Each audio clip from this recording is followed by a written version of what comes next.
आज आम्ही तुम्हाला अशा एका राज्याच्या रणांगणात नेणार आहोत जिथे रक्ताचे पाट वाहणे ही परंपरा झाली आहे आणि लोकशाही फक्त कागदावर उरली आहे.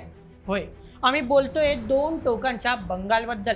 एका बाजूला ईश्वरचंद विद्यासागर आणि रवींद्रनाथ टागोरांची भूमी, तर दुसऱ्या बाजूला बॉम्बस्फोट, हिंदूंची हत्या आणि घुसखोरांची नंदनवन बनलेला आजचा बंगाल. 2026 ची विधानसभा निवडणूक जवळ येते, पण त्याआधीच बंगालमध्ये असा खेळ सुरू झाला आहे ज्याने संपूर्ण देशाचे लक्ष वेधून घेतले आहे. मतदार यादीतून तब्बल 63 लाख नावे गायब.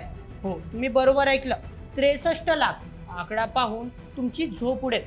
पण हा केवळ आकडा नाही, तर हे ममता बॅनर्जींच्या वोट बँक राजकारणाला लागलेलं ग्रहण आहे, की हा लोकशाहीवरचा सर्वात मोठा सर्जिकल स्ट्राईक आहे. आजच्या विशेष रिपोर्टमध्ये आपण उघड करणार आहोत ममता दीदींचा तो चेहरा जो बंगालला विनाशाच्या खाईत लोटत आहे. चला मग सुरुवात करूया आजच्या व्हिडिओला.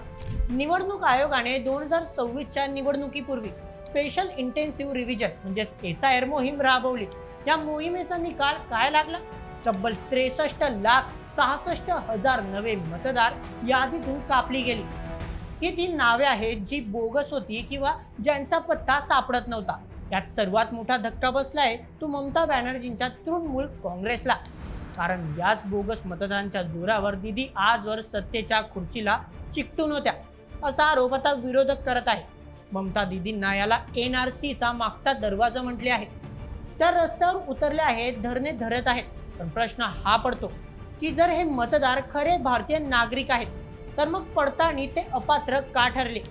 सर्वोच्च न्यायालयाला यात हस्तक्षेप का करावा लागला?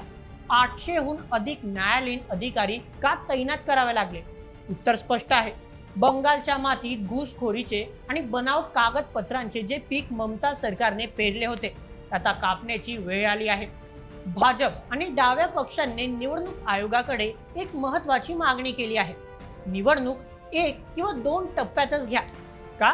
कारण बंगालमध्ये जेव्हा 8 टप्प्यात निवडणूक होते तेव्हा ममतांचे भाऊ म्हणजेच गुंडे एका जिल्ह्यातून दुसऱ्या जिल्ह्यात जाऊन दहशत निर्माण करतात, मतदारांना धमकावतात.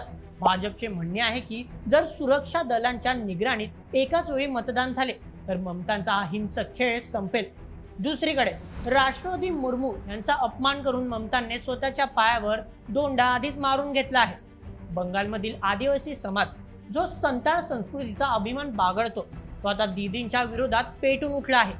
भाजप आता ह्याच आदिवासी आणि हिंदू मतांच्या एकत्रीकरणावर भर देत आहे. 63 लाख बोगस मतदारांना बाहेर काढून निवडणूक आयोगाने ममतांच्या सत्तेचा पायाच हादरवून टाकला आहे. तर मित्रांनो, 2026 ची बंगालची निवडणूक ही केवळ कोणा एका पक्षाची हार किंवा जीत नाही. ही लढाई आहे बंगालच्या अस्मितेची. ही लढाई आहे घुसखोर विरुद्ध भूमिपुत्र अशी.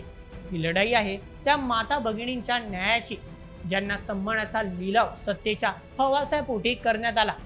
ममता बॅनर्जी कितीही ओरडल्या तरी लोकशाहीच्या या शुद्धीकरण मोहिमेला आता कोणीही रोखू शकणार नाही. बोगस मतदारांच्या जोरावर लोकशाही लुटण्याचे दिवस आता संपले आहेत. सर्वोच्च न्यायालयाची करडी नजर आणि निवडणूक आयोगाचा कडक पायबंद यामुळे 2026 मध्ये बंगालमध्ये खरंच बदल घडणार का, की पुन्हा एकदा हिंसाचाराचा नंगानाच पाहायला मिळणार? बंगाल पेटला आहे अन्याय विरुद्ध, तुष्टीकरणाविरुद्ध आणि हुकुमशाही विरुद्ध. तुम्ही तयार राहा, कारण हा बदल केवळ बंगालपुरता मर्यादित नाही, तर तो संपूर्ण देशाच्या राजकारणाची दिशा बदलणारा ठरणार आहे. मित्रांनो, या संपूर्ण प्रकरणावर तुमचे काय मत? जे SIR बंगालमध्ये होत आहे ते बरोबर आहे की चुकीचे?